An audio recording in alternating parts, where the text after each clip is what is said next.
जो उम्मीद किया जा रहा था उससे डिफरेंट निकला। नथिंग फोन 3 में Qualcomm Snapdragon 8s Gen 4 chipset देखने को मिलेगा। खैर प्राइस ही डिसाइड करेगा कि ये स्मार्टफोन ये चिपसेट की लायक है कि नहीं है। तो प्राइस कितना होगा ये अभी तक कंफर्म नहीं हुआ है, लेकिन जो भी डिटेल पहले सामने आई थी उनके अनुसार 60 से 70 हज़ार के बीच इसका प्राइस हो सकता है। अगर 60 से 70 हज़ार के बीच होता है तो क्या ये चिपसेट रहना चाहिए इस स्मार्टफोन में, आप सोचो।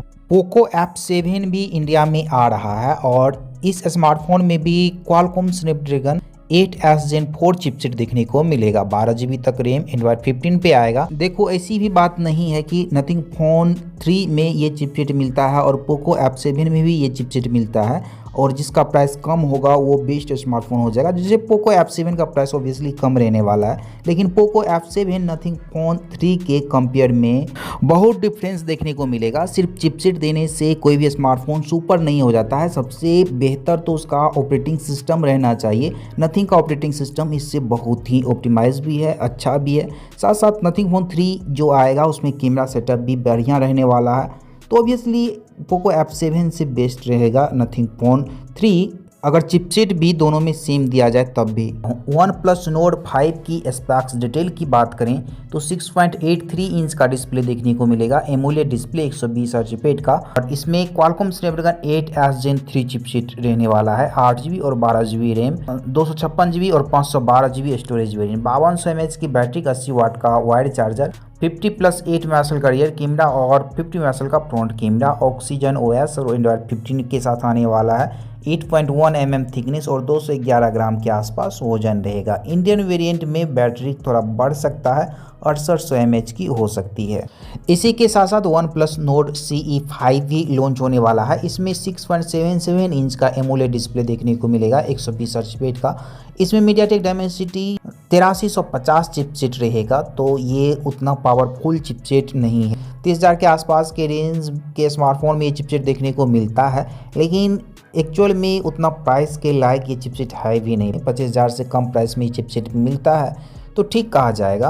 8 GB RAM, 128 GB storage, 256 GB storage variant देखने को मिलेगा।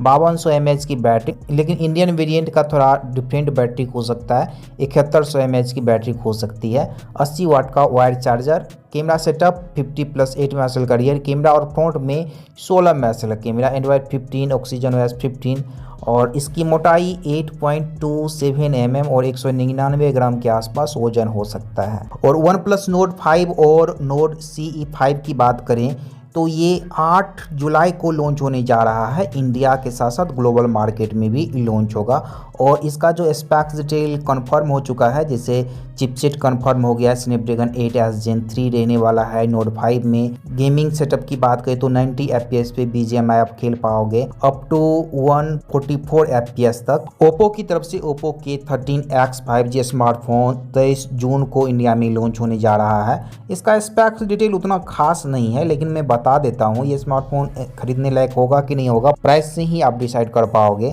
इसमें LCD पैनल रहेगा डिस्प्ले का, 120 हर्ट्ज का डिस्प्ले और 1000 निट्स पीक ब्राइटनेस देखने को मिलेगा। MediaTek Dimensity 6300 chipset, 4 GB 128 GB storage variant, 6 GB 128 GB storage variant, 6000 mAh की बैटरी, 45 वाट का वायर चार्जर, 50+2 मेगापिक्सल का रियर कैमरा, 8 मेगापिक्सल का फ्रंट कैमरा रहने वाला है।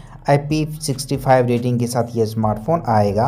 और प्राइसिंग की बात करें तो आई थिंक इसका प्राइस 15,000 के आसपास के रेंज में होगा। तो ऑब्वियसली ये स्मार्टफोन 15,000 के आसपास में इस स्पेक्स के साथ आए तो खरीदने लायक नहीं है, ये ध्यान रखिएगा, क्योंकि आपको इससे बेहतर स्पेक 10,000 के आसपास के रेंज में भी मिल जाएगा। देखो Vivo T4 सीरीज में Vivo T4 Lite भी आने वाला है, और इसके बारे में बहुत डिटेल सामने नहीं आई है, लेकिन बैटरी कंफर्म हो चुका है कि 6000 mAh की बैटरी इसमें दी जाएगी। Reno 14 की बात करें तो इसको Geekbench पे लिस्ट किया गया, जिससे इसके चिपसेट के बारे में जानकारी निकल के सामने आ गई। डायमेंसिटी 8350 चिपसेट, 12 GB तक रैम देखने को मिलेगा। एंड्रॉयड 15 पे ये लॉन्च किया जाएगा। Vivo X300 सीरीज और Oppo Find X9 सीरीज में डायमेंसिटी 9500 चिपसेट दिया जा सकता है, और ये स्मार्टफोन जो लॉन्च होगा आई थिंक उसी के साथ साथ ये चिपसेट भी आने वाला है। इस चिपसेट का स्पेक्स डिटेल सामने आया, जैसे कोर स्पीड की बात करें, एक मेन कोर की अधिकतम क्लॉक स्पीड 3.23 GHz, 3 कोर्स की अधिकतम क्लॉक स्पीड 3.03 GHz और